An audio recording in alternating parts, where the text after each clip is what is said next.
Hello student, आप सभी का स्वागत है अल्फा इंस्टीट्यूट में। तो कैसे आप सभी लोग? आई होप कि आप सभी लोग बहुत अच्छे होंगे, स्वस्थ होंगे, मस्त होंगे और आपकी जो बोर्ड एग्जाम की तैयारी है वो बहुत अच्छे तरीके से चल रही हो। तो जितने बच्चे हमारे साथ जुड़ चुके हैं सभी को good evening, good evening, good evening. तो सभी लोग लिंक को शेयर करिए, सभी बच्चे आ जाएं। और इसके साथ साथ पीछे की जो भी आपकी चैप्टर हुए हैं, यानी कि जो भी क्लासेस हुई हैं, आपको हर एक क्लास को देखना है, एक भी क्लास को मिस नहीं करनी है। तो आज की क्लास में हम डिस्कस करेंगे महत्वपूर्ण अंतर, यानी कि जो आपके बोर्ड एग्जाम में बार बार पूछे गए महत्वपूर्ण अंतर हैं या जिनके पूरे चांसेस है 2024 वाले एग्जाम में आने की। तो उसी अंतर के बारे में हम लोग आज डिस्कस करेंगे। ठीक है। तो बहुत सारे कुछ ऐसे अंतर होंगे जिसको मैं सॉल्व कराऊंगी और कुछ ऐसे अंतर होंगे जिनके बारे में मैं आपको बताऊंगी कि आपको तैयार कर लेने, क्योंकि आपके पास प्रॉपर तरीके से नोट्स है तो आपको कोई प्रॉब्लम नहीं होनी चाहिए। ठीक है। तो चलिए क्लास को स्टार्ट करते हैं। सबसे पहले हम बात करते हैं, जैसे आपके एग्जाम में आता है लघु बीजाणु धानी और गुरु बीजाणु धानी में अंतर। ठीक है। किसमें किसमें अंतर पूछता है? लघु बीजाणु धानी। ठीक है। किसमें? लघु बीजाणु धानी, लघु बीजाणु धानी और तथा गुरु बीजाणु धानी में अंतर। ठीक है। गुरु बीजाणु धानी में अंतर कीजिए। ठीक है। क्या कीजिए? अंतर कीजिए। तो अंतर कीजिए। तो ये बहुत सिंपल सा क्वेश्चन है। कोई भी इस क्लास का ऐसा बच्चा नहीं होगा जो कहेगा मैम मुझे तो आता ही नहीं है।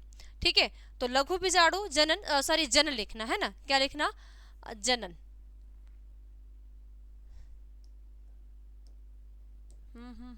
जनन। तो लघु बीजाणु जनन तथा गुरु बीजाणु जनन। ठीक है। अब एक साइड आप क्या लिखोगे? लघु बीजाणु जनन। ठीक है। एक साइड आप लिखोगे लघु बीजाणु, लघु बीजाणु जनन। ठीक है।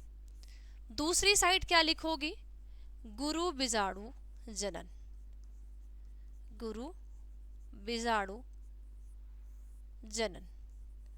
तो लघु बीजाणु जनन और गुरु बीजाणु जनन, इनमें आपने क्या बताने हैं अंतर, कि किसे हम लघु बीजाणु जनन कहते हैं और किसको हम गुरु बीजाणु जनन कहते हैं।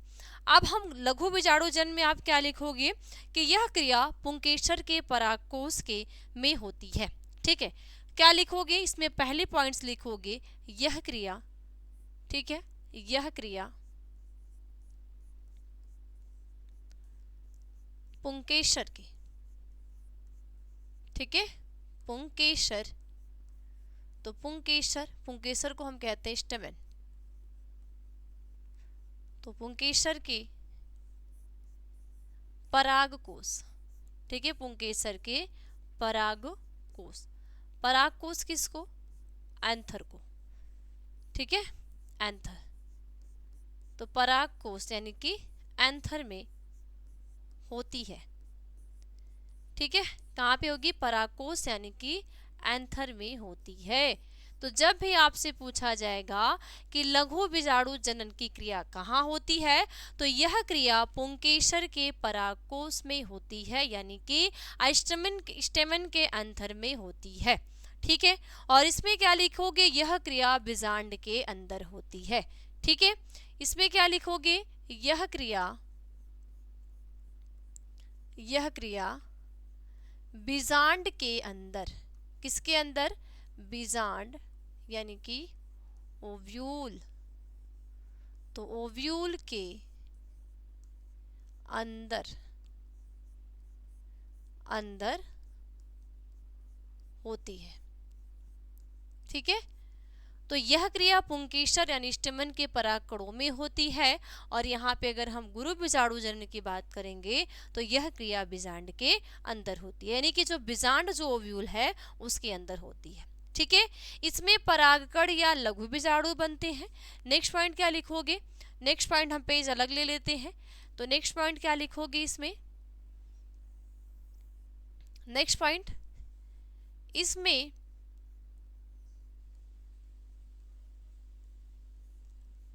पराग, परागकण, परागकण को कहते हैं pollen, pollen grain. Pollen grain या लघु बीजाणु, लघु बीजाणु, लघु बीजाणु को कहते हैं माइक्रोस्पोर, माइक्रोस्पोर।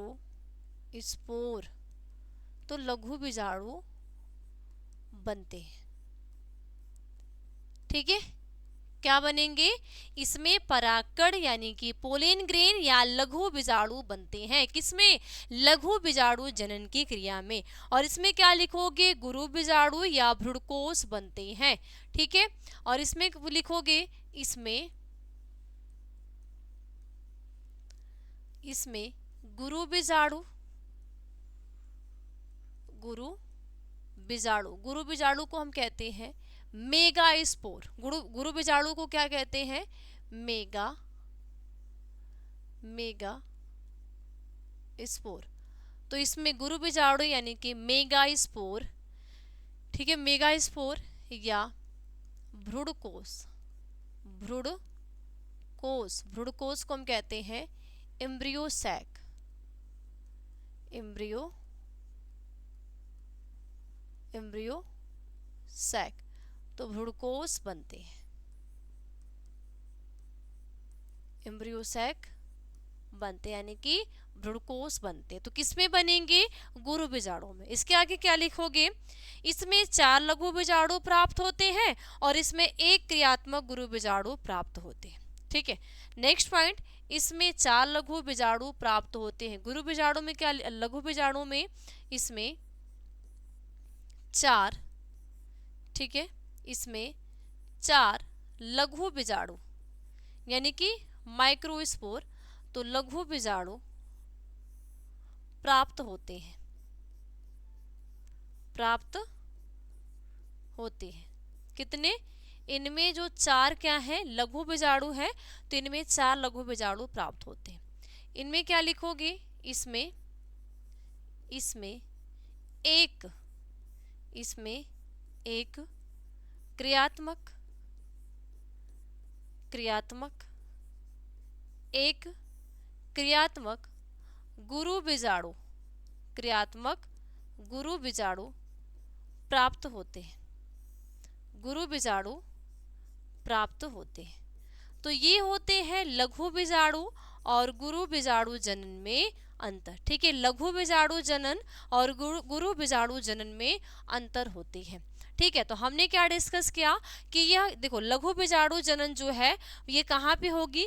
ये होती है पुंकेसर के अंदर, जो परागकोष होता है, परागकोष के अंदर, और ये बीजांड के अंदर है ना, ओव्यूल के अंदर क्या पाई जाती है? भ्रूणकोष या गुरु बीजाणुधानी जिसको हम कहते हैं उसके अंदर। ठीक है, इसके बाद इसमें परागण या लघु बीजाणु बनते हैं और इसमें गुरु बीजाणु या भ्रूणकोष बनता है और इसमें 4 लघु बीजाणु बनते हैं और इसमें 1 क्रियात्मक गुरु बीजाणु का निर्माण होता है। तो ये होते हैं लघु बीजाणु जनन और गुरु बीजाणु जनन में अंतर, आपके एग्जाम में पूछे जाते हैं।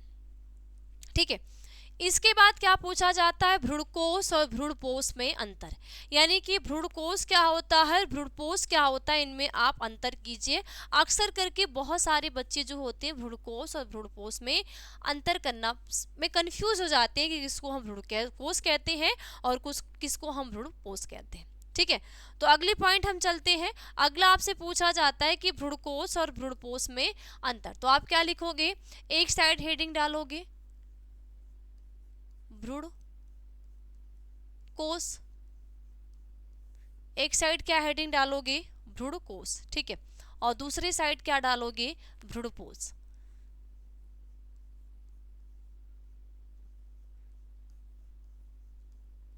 भ्रूणपोष को हम कहते हैं एंडोस्पर्म।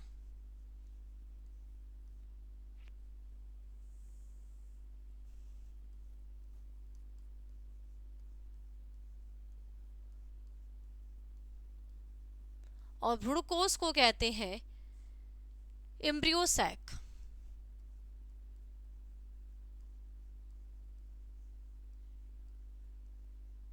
ठीक है, तो भ्रूणकोष और भ्रूणपोष में अंतर लिखिए। देखो, अब भ्रूणकोष क्या होता है, भ्रूणपोष क्या होता है? सबसे पहले हम भ्रूणकोष की बात करें तो हम क्या लिखेंगे? यह अगुणित यानी यन होता है। ठीक है, भ्रूणकोश की बात करेंगे तो इनमें सबसे पहले पॉइंट आप ऐड करोगे यह अगुणित, ठीक है, अगुणित यानी कि एन, ठीक है, अगुणित यानी कि क्या होता है, यन होता है। यानी कि हमेशा जो एम्ब्रियो सैक है, एम्ब्रियो सैक हमेशा क्या होते हैं, अगुणित यानी कि हैप्लॉइड होते हैं। लेकिन ठीक है, लेकिन इसमें क्या लिखोगे, यह त्रिगुणित होते हैं। त्रिगुणित, त्रिगुणित का मतलब 3n होते हैं। क्या होते हैं, त्रिगुणित का मतलब कैसे होते हैं, 3n होते हैं। ठीक है, तो भ्रूणकोश क्या है, अगुणित यानी कि n है, और भ्रूणपोष क्या है, त्रिगुणित यानी कि 3n है। भ्रूणपोष क्या है, इसका विकास क्रियाशील गुरु बीजाणु मात्र कोशिका से होता है। ठीक है, आगे क्या लिखोगे, इसका विकास, ठीक है, इसका विकास क्रियाशील, ठीक है, इसका विकास क्रियाशील, ठीक है, तो इसका विकास क्रियाशील गुरु बीजाणु, ठीक है, गुरु बीजाणु, तो गुरु बीजाणु मातृकोशिका से होता है, मातृकोशिका से होता है। यानी कि जो भ्रूणकोश बनेगा कोशिका से होता है, यानी जो भ्रूणकोश बनेगा तो इस भ्रूणकोश का जो निर्माण होगा ये किसका, इसका फॉर्मेशन होगा, इसका विकास क्रियाशील गुरु बीजाणु मात्र कोशिका से होता है। किससे, जो क्रियाशील गुरु बीजाणु मात्र कोशिका होती है उनसे किसका निर्माण होगा, भ्रूणकोश का, यानी जिसको हम कहते हैं एम्ब्रियो सैक कहते हैं। ठीक है, इसमें क्या लिखोगे, इसका विकास, किसका भाई, भ्रूणपोष का विकास, तो इसका विकास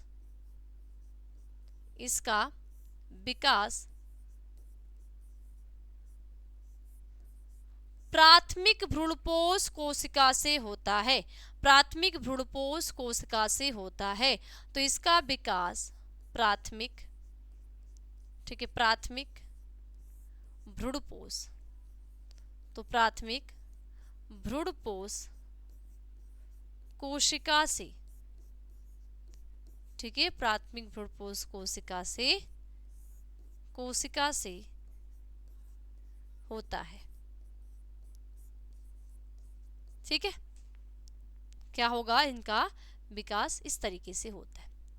इसके बाद आगे क्या पूछता है, आगे क्या ऐड कर सकते हो, यह भ्रूण के विकास में सहायक है, यह भ्रूण के पोषण में सहायक है। नेक्स्ट पॉइंट क्या लिखोगे, ठीक है, नेक्स्ट पॉइंट इसमें ऐड करोगे। ठीक है, भ्रूणकोश में क्या लिखोगे, यह भ्रूण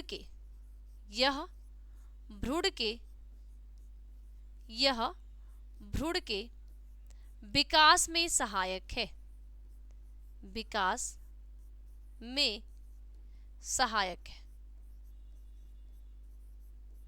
क्या है, सहायक है।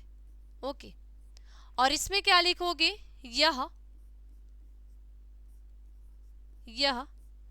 ठीक है, यह भ्रूण के पोषण में सहायक है। ठीक है, यह भ्रूण के जो एम्ब्रियो है तो भ्रूण के पोषण में,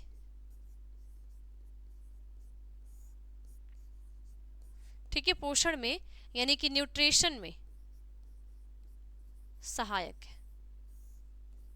किसके लिए, न्यूट्रिशन के लिए, यानी कि ये पोषण के लिए यूजफुल है, यानी कि ये पोषण के लिए सहायक है। किसके लिए, ये पोषण के लिए सहायक है। इतनी बात क्लियर। इसके आगे क्या लिखोगे, इसमें भोजन संचित नहीं होता और इसमें भोजन संचित होता है ना। नेक्स्ट पॉइंट इसमें आप ऐड कर सकते हो कि यहाँ पे जो भ्रूणकोश है इसमें भोजन संचित नहीं होता है, लेकिन भ्रूणपोष में भोजन संचित होता है। तो ये पॉइंट्स भी आप इसमें ऐड कर सकते हो। ठीक है, कोई भी इसमें आपको किसी प्रकार की प्रॉब्लम नहीं होगी। ठीक है, ऐड कर सकते हो। ठीक है, इसके बाद नेक्स्ट क्वेश्चन क्या पूछा जाता है, जैसे लघु बीजाणु जनन और गुरु बीजाणु जनन में अंतर पूछे जाते हैं, इसी तरीके से लघु बीजाणु धानी और गुरु बीजाणु धानी में अंतर कीजिए कि लघु बीजाणु धानी क्या होती है और गुरु बीजाणु धानी क्या होती है। तो आप क्या लिखोगे, एक साइड लघु बीजाणु धानी, लघु बीजाणु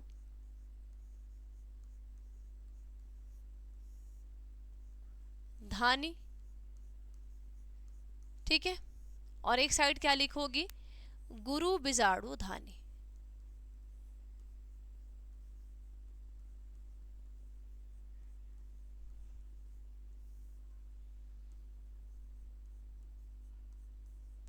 ठीक है, लघु बीजाणु धानी और गुरु बीजाणु धानी में अंतर स्पष्ट कीजिए।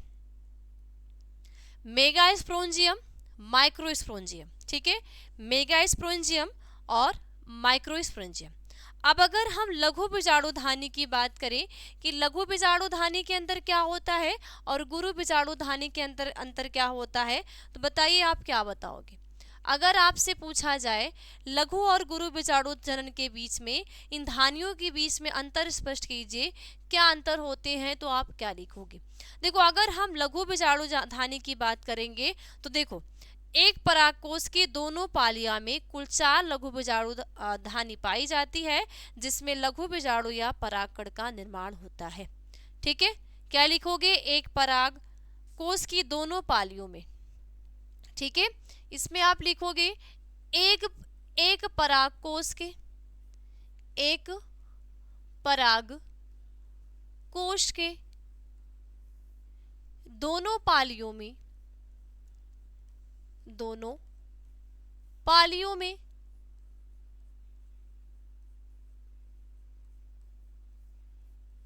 एक परागकोश, एक परागकोश है, क्या है, एक परागकोश है, तो एक परागकोश के दोनों पालियों में 4 लघु बीजाणु धानी पाई जाती है।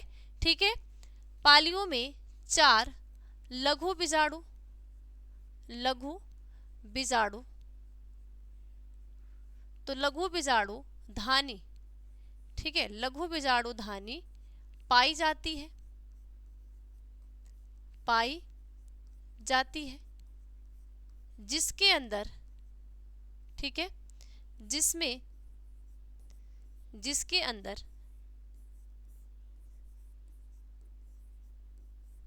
ठीक है, जिसके अंदर लघु बीजाणु, लघु बीजाणु, तो लघु बीजाणु या, ठीक है, लघु बीजाणु या परागकण, परागकण, तो लघु बीजाणु या परागकण का निर्माण होता है, निर्माण होता है परागकण का, या तो किसका, यानी कि माइक्रोस्पोर का, या तो पोलिन ग्रेन का क्या होगा, यहाँ पे निर्माण होता है।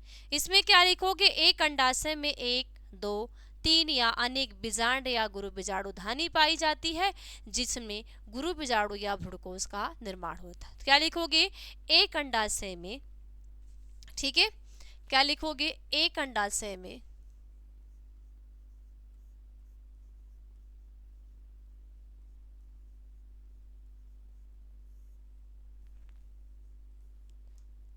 एक, 2, 3 या अनेक, अनेक बीजांड, अनेक बीजांड या, ठीक है, अनेक बीजांड या गुरु बीजाणु धानी,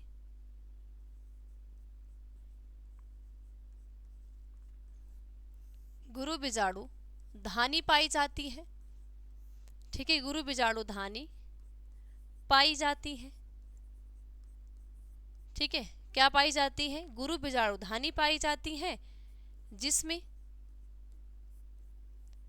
जिसमें गुरु बीजाणु, ठीक है, जिसमें गुरु बीजाणु, ओके, या भ्रूणकोश का, ठीक है, या किसका, भ्रूणकोश का भ्रूणकोश का निर्माण होता है। किसका? भ्रूणकोश का निर्माण होता है।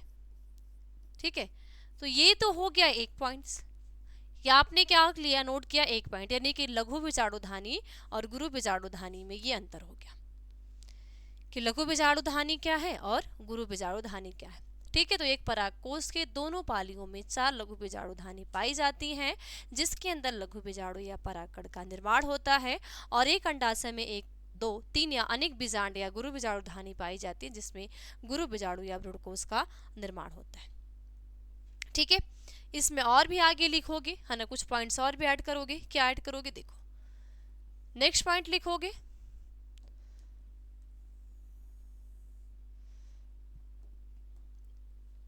क्या लिखोगे? इसमें गुरु बीजाणु जनन की क्रिया होती है, इनमें गुरु बीजाणु जनन की क्रिया होती है। ठीक है, नेक्स्ट पॉइंट, इनमें किसमें? लघु बीजाणुधानी में। तो इनमें लघु बीजाणु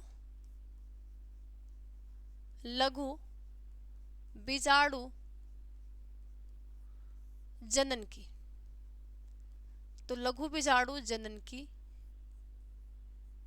क्रिया होती है।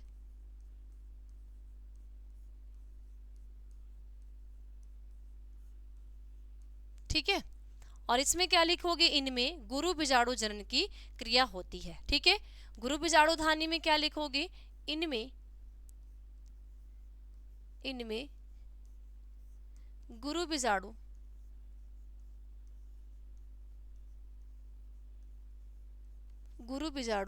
जनन की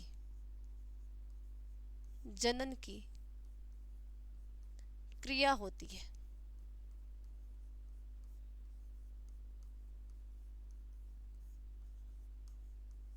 ठीक है, क्या होती है? क्रिया होती है। आगे क्या लिखोगे? लघु बीजाणु धानी में एक पराग मात्र कोशिका से 4 परागकण का निर्माण होता है। ठीक है, नेक्स्ट पॉइंट क्या लिखोगे? लघु बीजाणु धानी में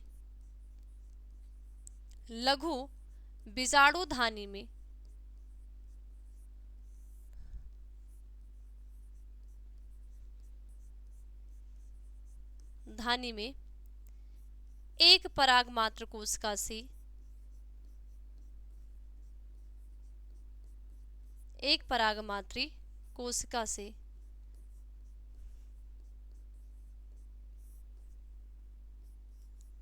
कोशिका से 4 लघु बीजाणु का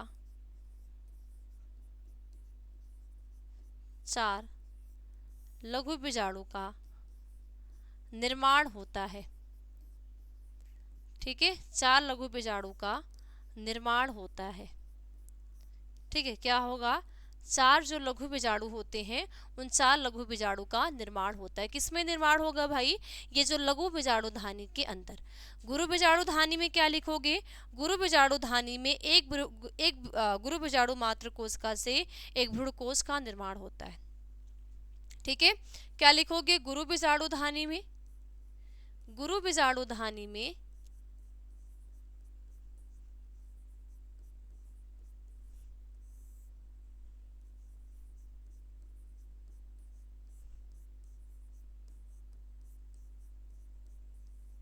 ठीक है, गुरु बीजाणुधानी में किसके द्वारा? गुरु बीजाणुधानी में एक गुरु बीजाणु मात्र कोशिका से।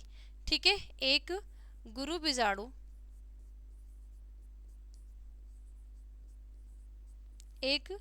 बीजाणु मातृकोशिका से, ठीक है, मातृकोशिका से एक भ्रूणकोश का निर्माण होता है। ठीक है, किसका? एक भ्रूणकोश का। तो एक भ्रूणकोश यानी कि एम्ब्रियो सैक का निर्माण होता है।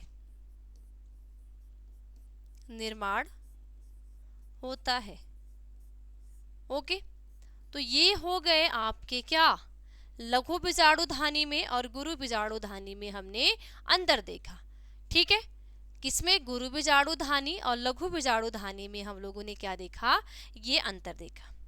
ठीक है, ठीक, इसी तरह जैसे लघु बीजाणु जनन, गुरु बीजाणु जनन, लघु बीजाणु धानी, गुरु बीजाणु धानी में अंतर आते हैं, इसी तरह आपके बोर्ड एग्जाम में अंड जनन और शुक्र जनन यानी कि शुक्राणु जनन और अंडाणु जनन में भी अंतर आते हैं कि शुक्राणु जनन और अंडाणु जनन में अंतर कीजिए या शुक्राणु जनन या और अंडाणु जनन के मध्य में अंतर स्पष्ट कीजिए। बहुत तरीके से घुमा फिरा के क्वेश्चन पूछे जाते हैं। ठीक है, तो अब हम डिस्कस करेंगे अंडाणु जनन और शुक्राणु जनन में अंतर। ठीक है, क्या अंडाणु जनन शुक्राणु जनन में अंतर? शुक्राणु जनन तथा अंडाणु जनन, अंडाणु जनन में अंतर। शुक्राणु जनन और अंडाणु जनन में अंतर कि शुक्राणु और अंडाणु जनन में क्या अंतर होते हैं। तो एक साइड हम क्या लिखेंगे, शुक्राणु जनन, शुक्राणु जनन, और दूसरी साइड अब क्या लिखेंगे, अंडाणु जनन।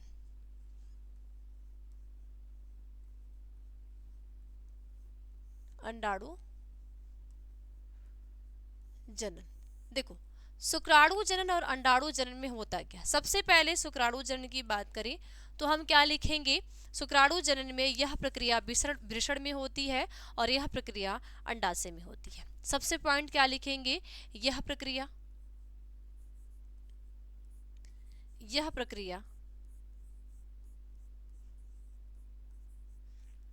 वृषण में होती है,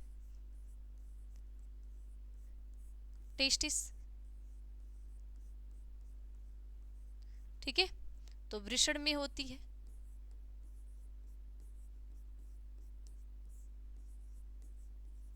ठीक है, अंड जनन में क्या लिखेंगे, यह प्रक्रिया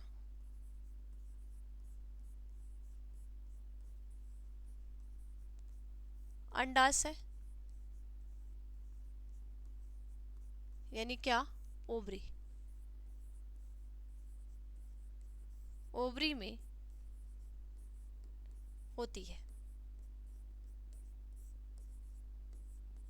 ठीक है, तो शुक्राणु जनन की जो क्रिया है, ये जो शुक्राणु जनन की क्रिया है ये कहाँ हो रही है, वृषण यानी कि मेल का जो टेस्टिस पार्ट है, मेल का जो टेस्टिस अंग है। अब टेस्टिस क्या है, ये नर का जो जनन अंग है, जनन अंग का प्राथमिक अंग क्या होता है, वृषण।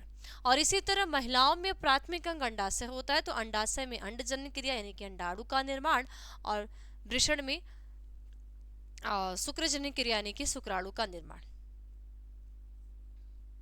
ओके, नेक्स्ट पॉइंट, इसमें वृद्धि प्रवस्था यानी कि जो शुक्राणु जनन की क्रिया है, तो नेक्स्ट पॉइंट लिखोगे, इसमें वृद्धि प्रवस्था छोटी होती है। इसमें वृद्धि प्रवस्था, वृद्धि प्रवस्था यानी कि ग्रोथ फेज, ग्रोथ फेज, तो वृद्धि प्रवस्था छोटी होती है। ठीक है, और अंडाणु जनन में क्या लिखेंगे, इसमें वृद्धि प्रवस्था, इसमें ग्रोथ फेज है ना, ग्रोथ फेज लंबी होती है। ठीक है, ग्रोथ फेज काफी लंबी होती है, काफी लंबी होती है।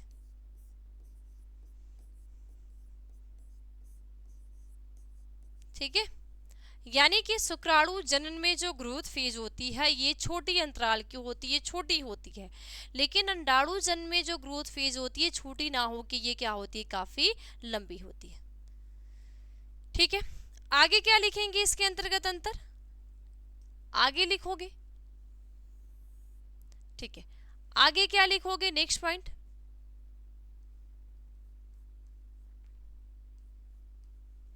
देखो आगे शुक्राणु जनन में आप नोट करोगे प्राथमिक शुक्राणु से 4 अगुणित शुक्राणु का निर्माण होता है।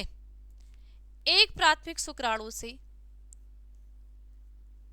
एक प्राथमिक तो एक प्राथमिक शुक्राणु से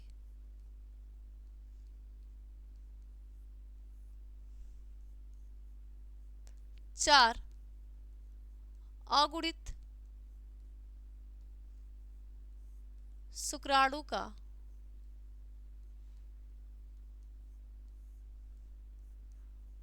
निर्माण होता है।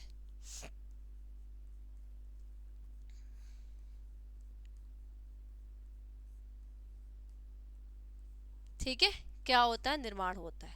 तो एक प्राथमिक शुक्राणु से 4 अगुणित शुक्राणु का निर्माण होता है।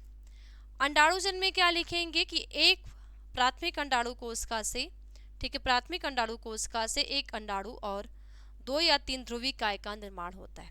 ठीक है, तो प्राथमिक अंडाणु कोशिका से एक अंडाणु, ठीक है, और 2 या 3 ध्रुवी काय का निर्माण होता है। ठीक है, तो प्राथमिक अंडाणु कोशिका से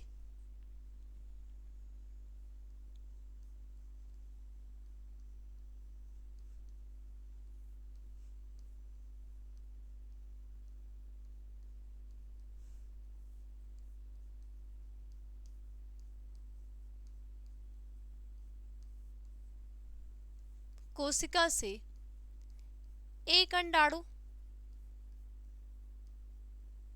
एक अंडाणु और 2 या 3, ठीक है, और 2 या 3 ध्रुवी काय का, ध्रुवी जिसको पोलर बॉडी, तो ध्रुवी काय का निर्माण होता है।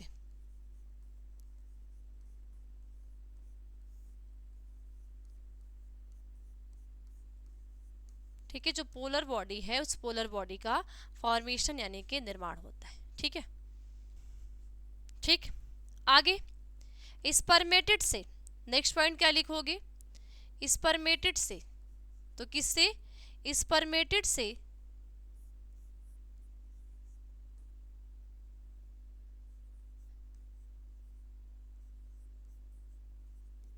ठीक है, तो स्पर्मेटिड से कायांतरण द्वारा, कायांतरण द्वारा, किससे? स्पर्मेटिड से। तो ये जो स्पर्मेटिड है, तो स्पर्मेटिड से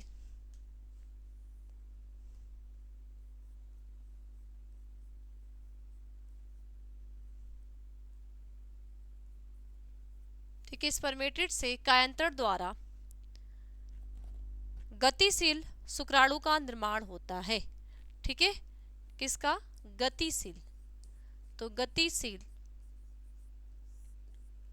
शुक्राणु का निर्माण होता है।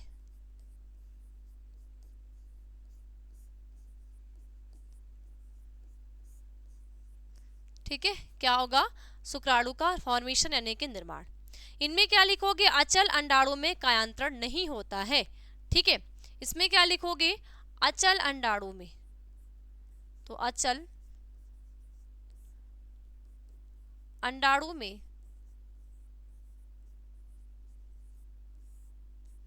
कायांतरण, कायांतरण नहीं होता है। ठीक है, कायांतरण नहीं होता है। ठीक है, क्या होगा? कायांतरण की क्रिया ही नहीं होती है। ठीक, आगे क्या लिखोगे? इसमें आगे लिखोगे नेक्स्ट पॉइंट,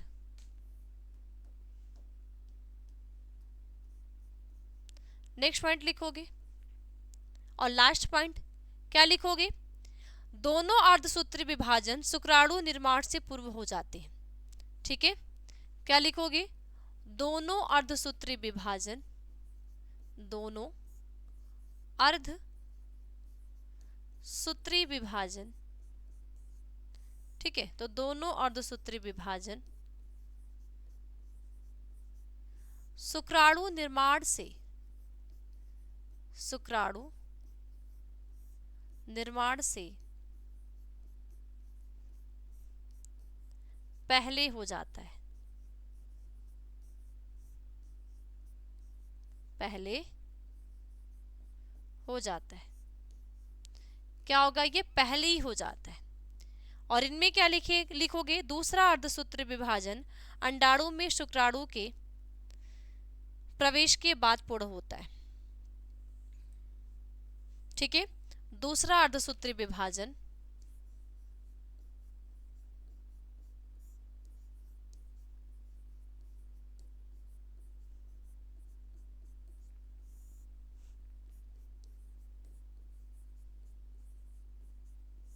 अंडाणु में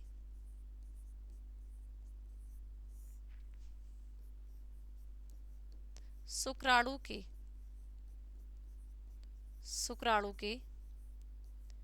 प्रवेश के बाद, प्रवेश के बाद होता है। ठीक है, क्या होगा, प्रवेश के बाद होता। तो ये होते हैं अंडाणु जनन और शुक्राणु जनन में अंतर। देखो हमने क्या देखा, शुक्राणु जनन में कि यह प्रक्रिया विषण में होती है, यानी कि टेस्टिस के मेल का जो टेस्टिस पार्ट होता है उनमें शुक्राणु जनन की क्रिया होती है। और यह क्रिया जो फीमेल का ओवरी वाला पार्ट्स होता है, यानी कि अंडाशय भाग होता है, तो अंडाशय में अंडाणु का निर्माण होता है। इसमें वृद्धि प्रवस्था छोटी होती है, लेकिन अंडाणु जनन में जो वृद्धि प्रवस्था होती है वो लंबी होती है। ठीक है, इसके बाद एक प्राथमिक शुक्राणु जनन में क्या है कि एक प्राथमिक शुक्राणु से 4 अगुणित शुक्राणु का निर्माण होता है, लेकिन प्राथमिक अंडाणु कोशिका से अंडाणु और दो या 3 पोलर बॉडी यानी कि ध्रुवीय काय का फॉर्मेशन यानी कि निर्माण होता है। इसके बाद स्पर्मेटिड से कैंथर द्वारा गतिशील शुक्राणु का निर्माण होता है, लेकिन अंडाणु अचल है तो अचल अंडाणु में किसी प्रकार का कैंथरण नहीं होता है।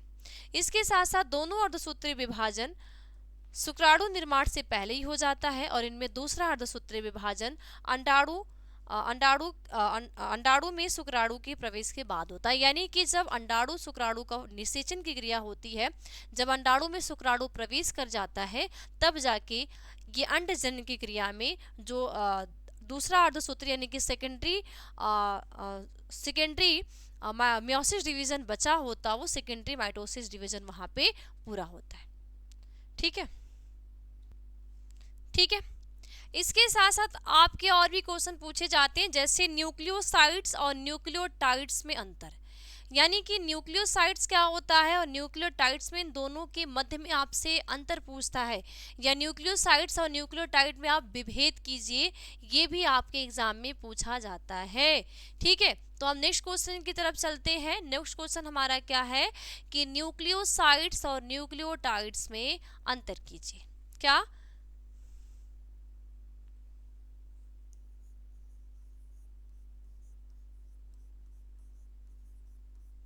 न्यूक्लियोसाइड तथा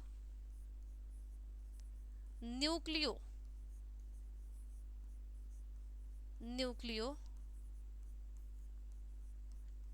में अंतर।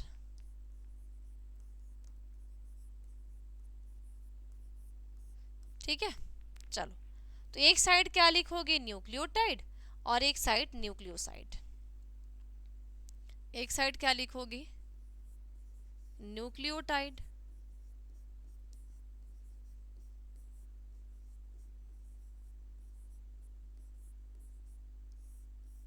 ओके, और दूसरे साइड क्या लिखोगे, न्यूक्लियोसाइड्स।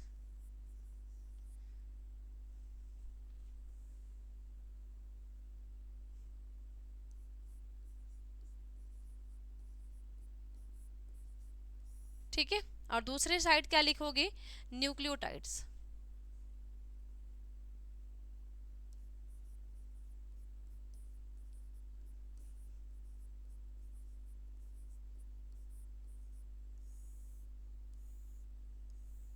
चलो, अब इसके फटाफट अंतर लिखो कि क्या होते हैं न्यूक्लियोसाइड और न्यूक्लियोटाइड के मध्य में अंतर।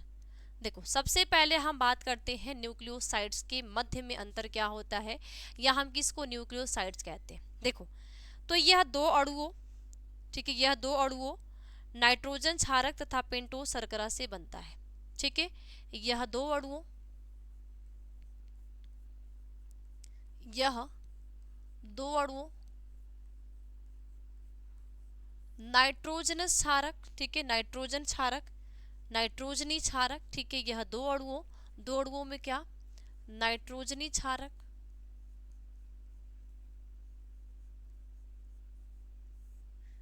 क्षारक तथा नाइट्रोजनी क्षारक तथा पेंटोज शर्करा से, पेंटोज शर्करा से बनता है, शर्करा से बनता है। यानी जो पेंटोज शर्करा होगी, इस पेंटोज शर्करा से क्या होगा, किसका निर्माण होगा, न्यूक्लियोसाइड्स का। और इसमें क्या लिखोगे, यह तीन अणुओं नाइट्रोजनी क्षारक, पेंटोज शर्करा तथा फास्फेट से बनता है। ठीक है, न्यूक्लियोटाइड्स में क्या लिखोगे, यह तीन अणुओं, यह तीन अणुओं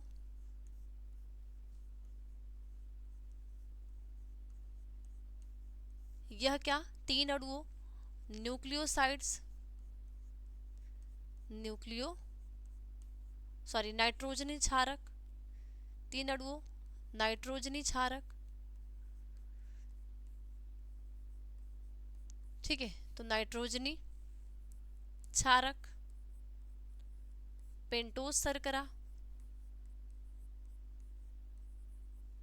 शर्करा तथा फास्फेट से। ठीक है, पेंटोज शर्करा तथा किससे, किससे, फास्फेट से। ठीक है, पेंटोज शर्करा तथा फास्फेट से बनता है। किससे बनेगा, जो फास्फेट होगा फास्फेट से बनेगा।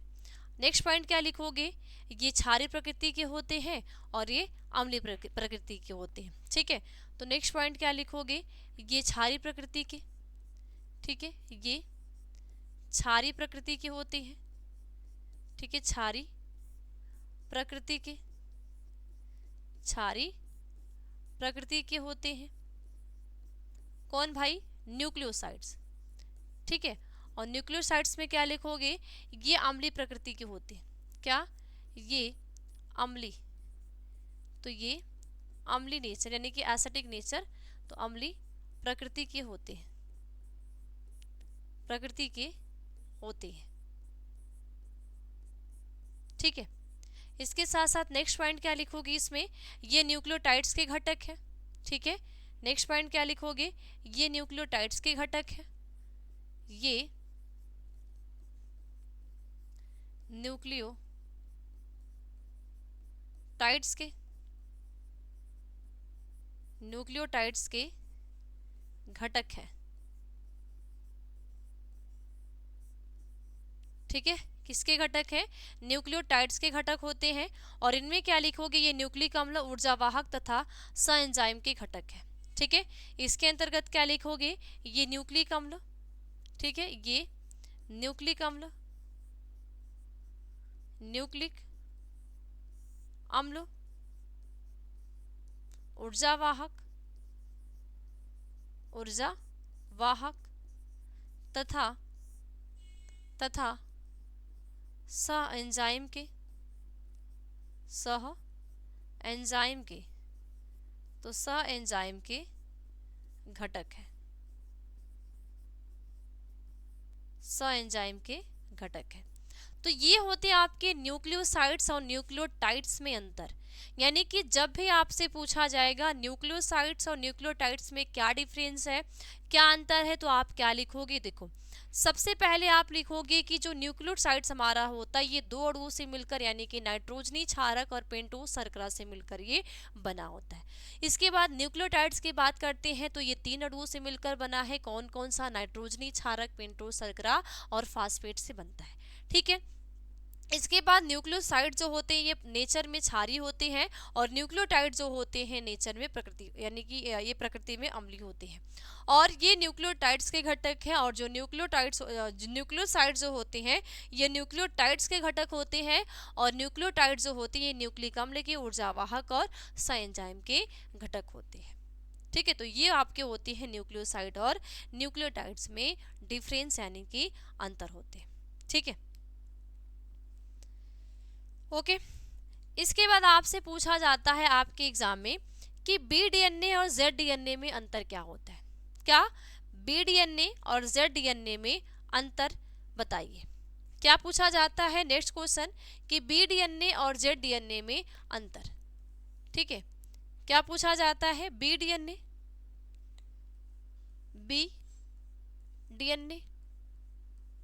तथा जेड डीएनए में अंतर बताइए।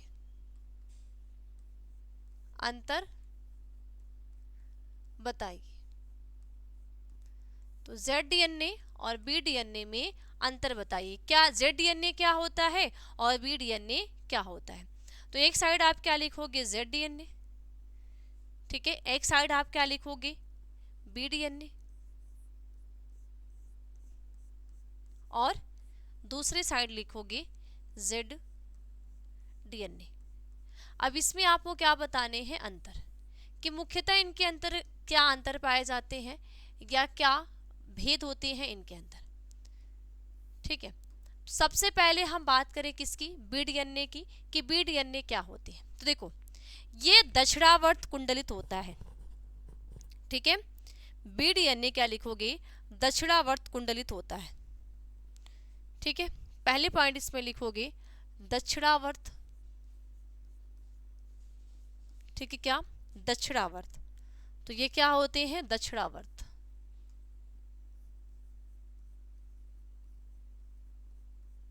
दक्षिणावर्त कुंडलित होता है।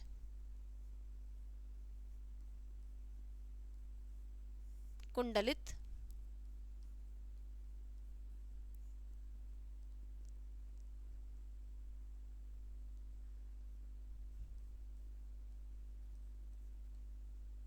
ओके। जेड डीएनए में क्या लिखोगे वामावर्त कुंडलित होता है।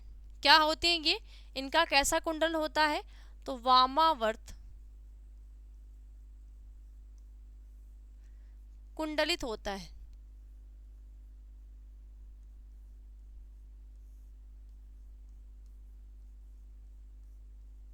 ठीक है, क्या होते हैं, एक तो दक्षिणावर्त कुंडलित होता है, और जो जेड डीएनए कैसा होता है वामावर्त कुंडलित होता है।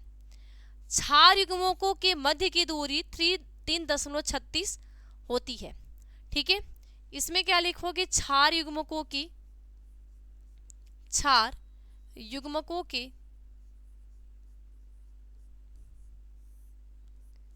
बीच की दूरी,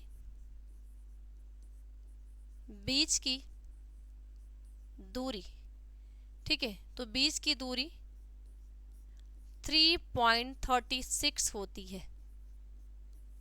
3.36 होती है।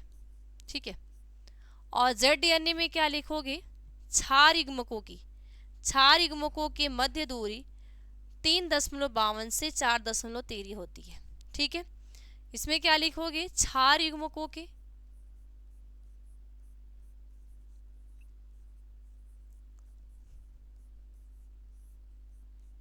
बीच की दूरी, ठीक है, बीच की दूरी 3.52 से 4.13 होती है, यानी कि 3.52 से 4.13 होती है। यानी क्या इनमें इनके बीच में जो क्षार युग्म है ना, जो एडेनिन ग्वानिन साइटोसिन थायमिन, इनका जो व्यवस्थित क्रम है, तो इन क्षार युग्मों की जो बीच की दूरी क्या होती है, इतना इनके अंदर डिस्टेंस यानी कि दूरी हो जाती है। ठीक है, क्या हो जाती है डिस्टेंस यानी कि दूरी हो जाती है। ठीक है, इसके साथ साथ बी डीएनए में क्षार युग्मकों की संख्या 10 होती है और जेड डीएनए में क्षार युग्मकों की संख्या 12 होती है। तो नेक्स्ट पॉइंट क्या लिखोगे? नेक्स्ट पॉइंट इसमें लिखोगे क्षार युग्मकों की संख्या, ठीक है, क्षार युग्मकों, तो क्षार युग्मकों की संख्या, क्षार युग्मकों की संख्या, ठीक है, संख्या कितनी होती है? 10 होती है। कितनी होगी? 10 होती है। किसमें? बी डीएनए में। लेकिन जेड डीएनए में क्या है? जेड डीएनए में क्या लिखोगे कि क्षार युग्मकों की संख्या, ठीक है, क्या? क्षार युग्मकों की संख्या, तो क्षार युग्मकों की संख्या कितनी होती है? 12 होती है। तो संख्या कितनी होगी? 12। तो क्षार युग्मकों की संख्या कितनी होगी बच्चे? 12 होती है। ठीक, तो ये बी डीएनए और जेड डीएनए के बीच में अंतर होता है। साथ साथ और भी चीजें इसके अंतर्गत मेंशन करोगे, है ना, क्योंकि आपके एग्जाम में ये 3 नंबर से पूछा जाता है, 2 से 3 नंबर में, कभी कभी किसी किसी बोर्ड में 2 नंबर में, किसी किसी बोर्ड में 3 नंबर में। तो ये 2 से 3 नंबर के बीच में पूछे जाने वाला सवाल है। ठीक है, इसके बाद इसके में और क्या लिखोगे? नेक्स्ट पॉइंट इसके अंतर्गत लिखोगे। अब अगर हम बी डीएनए की बात करें और इसके अंतर्गत क्या पाया जाता है, तो कुंडलित का व्यास, ठीक है, कुंडलित का व्यास 19 एंगस्ट्रॉम होता है। ठीक है, नेक्स्ट पॉइंट क्या लिखोगे? कुंडलित का, तो कुंडलित का व्यास और 90 यानी कि और 19 एंगस्ट्रॉम होता है।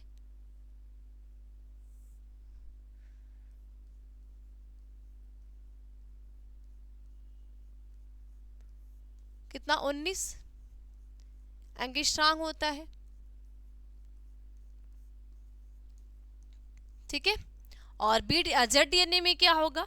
जो जेड डीएनए है, तो जेड डीएनए में लिखोगे कुंडलित का, कुंडलित, तो कुंडलित का व्यास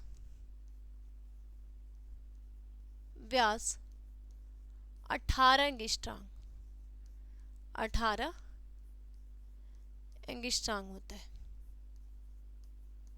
ओके, क्या होता है? 18 एंगस्ट्रॉम होता है। इसके साथ साथ जेड डीएनए, बी डीएनए क्या है? प्रायः सभी कोशिकाओं में उपस्थित होता है। ठीक है, तो बी डीएनए में क्या लिखोगे? प्रायः सभी कोशिकाओं में उपस्थित होता है। ठीक है, प्रायः सभी कोशिकाओं में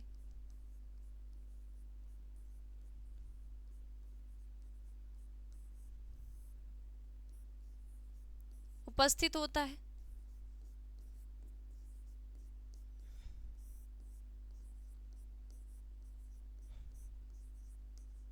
ठीक है, और इसमें क्या लिखोगे? प्रायः कुछ ही कोशिकाओं में, यानी कि कुछ कोशिकाओं में उपस्थित होता है। ठीक है, इसके अंतर्गत क्या लिखेंगे? कुछ कोशिकाओं में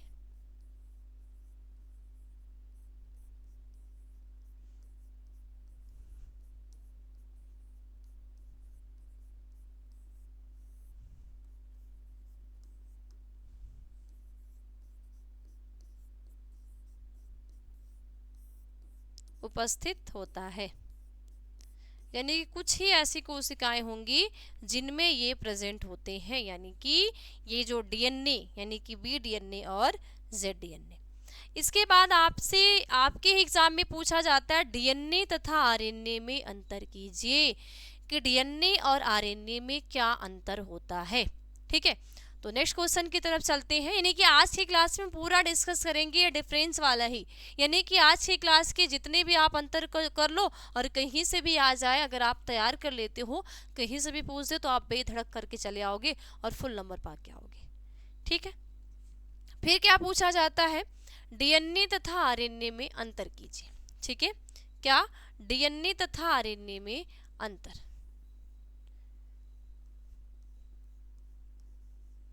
तथा आरएनए में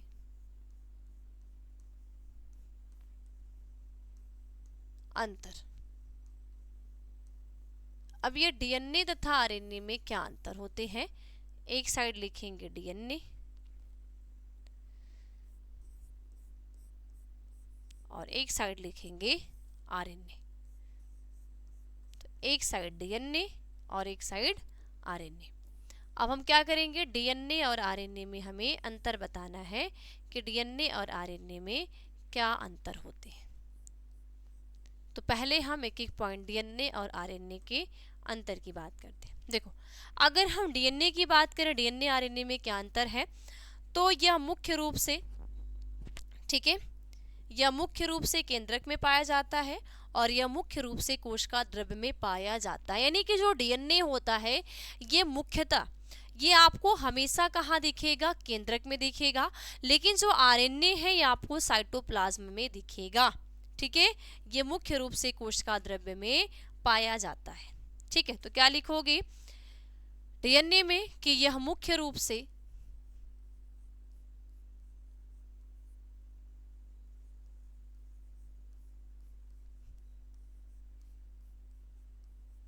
केंद्रक में पाया जाता है।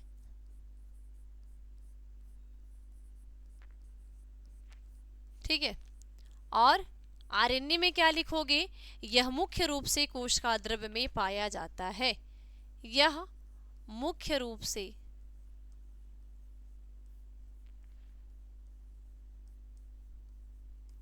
कोशिका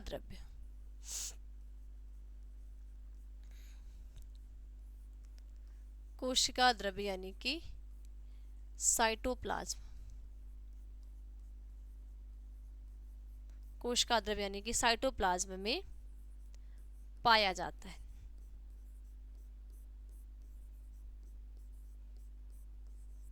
कहाँ पे, साइटोप्लाज्म यानी कि ये कोशिका द्रव्य में पाया जाता है। तो डीएनए आरएनए में डीएनए जो होगा वो मुख्यतः कहाँ पे, न्यूक्लियस के अंदर, और आरएनए मुख्यतः कहाँ से, साइटोप्लाज्म के अंदर।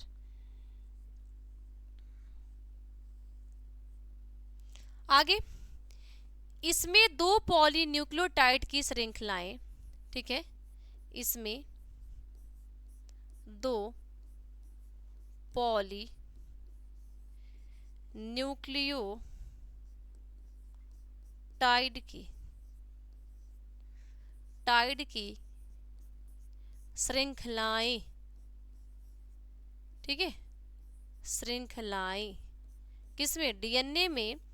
तो डीएनए में दो पॉलीन्यूक्लियोटाइड की श्रृंखलाएं कुंडलाकार अवस्था में पाई जाती है। ठीक है, किस अवस्था में, कुंडलाकार। तो ये कुंडलाकार अवस्था में, तो कुंडलाकार अवस्था में पाई जाती है।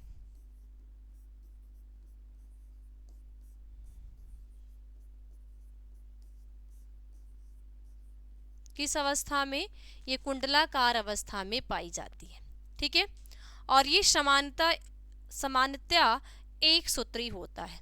ठीक है, लेकिन आरएनए क्या है, आरएनए में दो पॉलीन्यूक्लियोटाइड की श्रृंखला नहीं है या कुंडलनकार में नहीं है, तो इनमें हम क्या लिखेंगे, ये सामान्यतया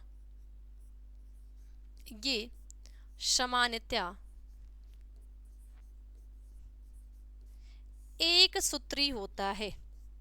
क्या, एक सूत्री।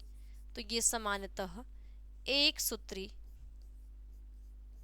होता है, यानी कि प्रायः कैसा होगा, जो आरएनए प्रायः होता है ये एक सूत्री होता है, लेकिन डीएनए क्या होता है, एक सूत्री नहीं होता, ये कुंडलाकार अवस्था में, यानी कि इसकी दो पॉलीन्यूक्लियोटाइड की श्रृंखलाएं हैं और ये जो दोनों पॉलीन्यूक्लियोटाइड की श्रृंखलाएं हैं ये कुंडलाकार, यानी कि ये कुंडलन में ऐसे करके है ना, कुंडलन में है, और आरएनए में ऐसी जो गुण है ये नहीं होता।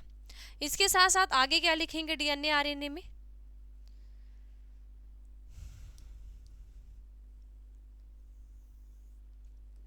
नेक्स्ट पॉइंट क्या लिखेंगे डीएनए में, डीएनए में नेक्स्ट पॉइंट लिखोगी कि इसमें पेंटोज शर्करा डीऑक्सीराइबोज प्रकार की पाई जाती है। ठीक है, इसमें पेंटोज शर्करा डीऑक्सीराइबोज प्रकार की पाई जाती है।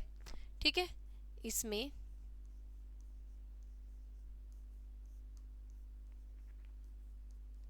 पेंटोस शर्करा डीऑक्सी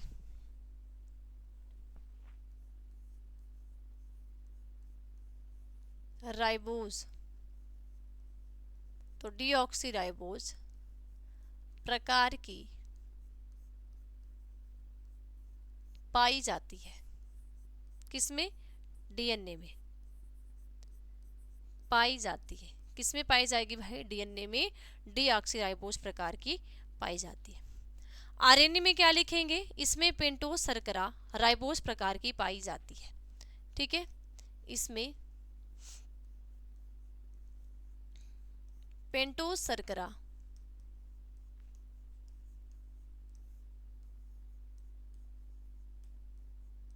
राइबोज। ठीक है, तो राइबोज प्रकार की पाई जाती है।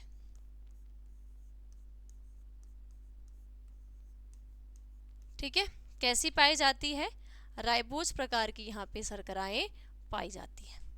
ठीक है, इसके बाद नेक्स्ट पॉइंट क्या लिखेंगे? इसमें थामिन क्षारक पाया जाता है, यूरोसिल अनुपस्थित होता है। ठीक है, नेक्स्ट पॉइंट क्या लिखेंगे? डीएनए में थाइमीन क्षारक पाया जाता है। ठीक है, थाइमीन क्षारक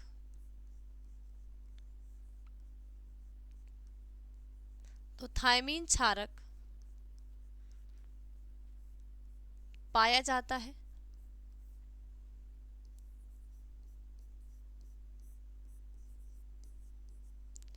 यूरोसिल, ठीक है, यूरोसिल अनुपस्थित होता है। ठीक है, अनुपस्थित होता है, यानी कि डीएनए में थाइमीन क्षारक प्रेजेंट है लेकिन यूरोसिल अब्सेंट है। और आरएनए में क्या है? थाइमीन क्षारक अनुपस्थित होता है, यूरोसिल पाया जाता है। आरएनए में क्या लिखेंगे? थाइमीन क्षारक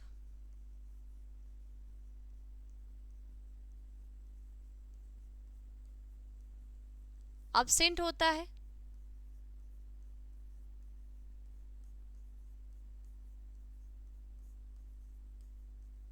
तथा यूरोसिल क्षारक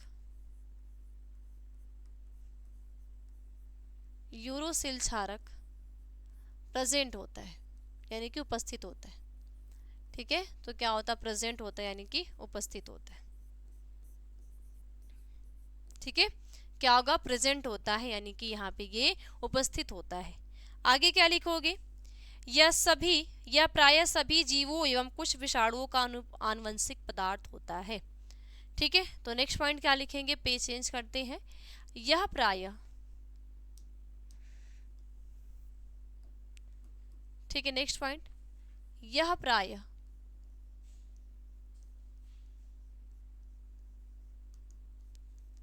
सभी जीवों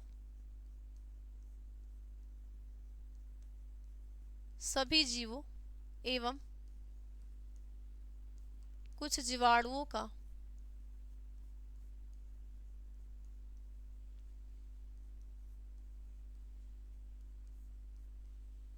आनुवंशिक पदार्थ होता है।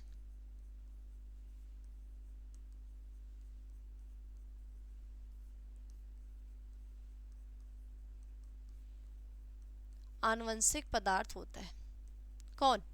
डीएनए।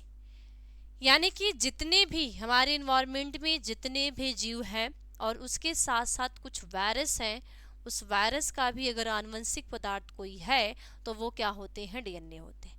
आरएनए में क्या लिखोगे? यह केवल कुछ विषाणुओं का ही आनुवंशिक पदार्थ के रूप में कार्य करता है। ठीक है, इनमें क्या लिखोगे? यह केवल कुछ विषाणुओं में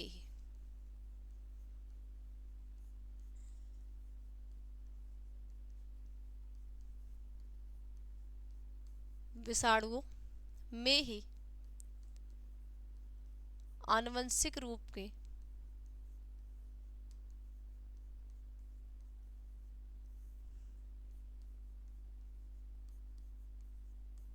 कार्य करते हैं।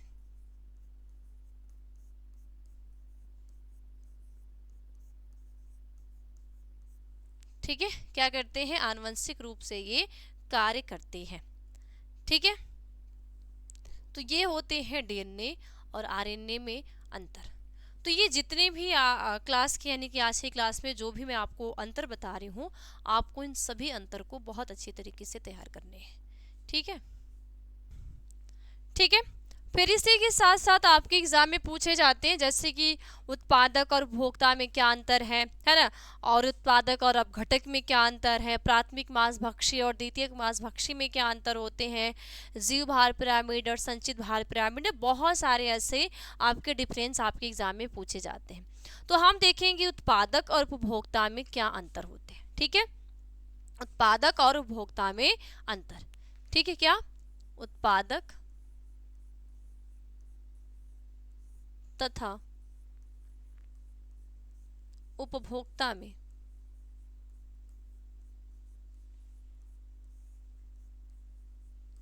अंतर। ठीक है, उत्पादक क्या होते हैं और उपभोक्ता क्या होते हैं। तो एक साइड हम लिखेंगे उत्पादक,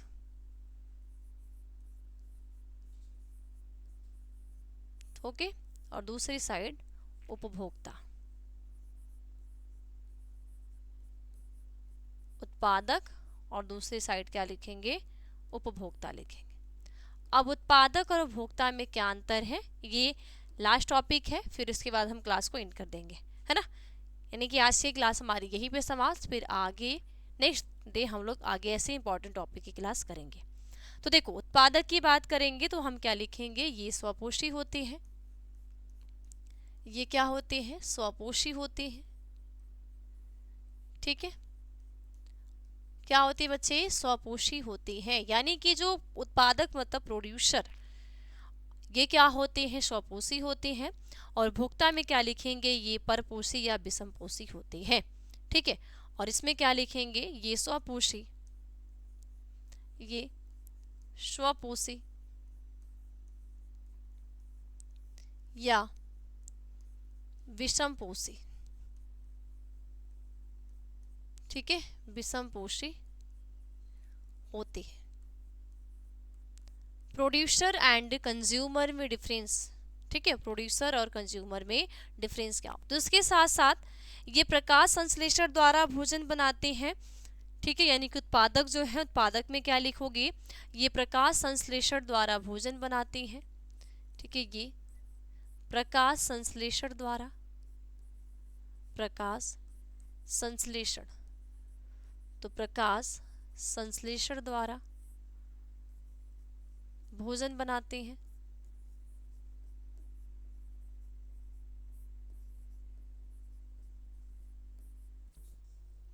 ठीक है, क्या प्रकाश संश्लेषण के द्वारा क्या भोजन बनाते हैं। ठीक है, और जो उपभोक्ता होते हैं वो प्रकाश संश्लेषण के द्वारा क्या करते हैं, भोजन नहीं बनाते हैं। ठीक है, तो ये सारी चीज़ें होती हैं। तो इसी तरीके से बहुत सारे आपके डिफरेंस आते हैं, तो आप इसको कर सकते हो। ठीक है, तो बस आज की क्लास में हम इसको यहीं पे समाप्त करते हैं आज की क्लास को। फिर हम लोग आगे क्लास में यानी कि अगले दिन इसके ऐसे ही जो आपके बोर्ड एग्जाम में इंपॉर्टेंट टॉपिक है, जिनके पूरे चांसेस हैं आने के, उनकी हम डिस्कस करेंगे।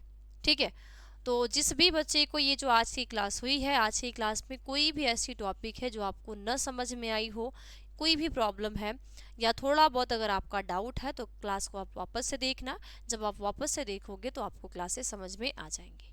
ठीक है, तो बस आज की क्लास में इतना ही। मिलते हैं अगली क्लास में एक नए टॉपिक के साथ। तब तक आप सभी बच्चे को bye bye, take care, good night.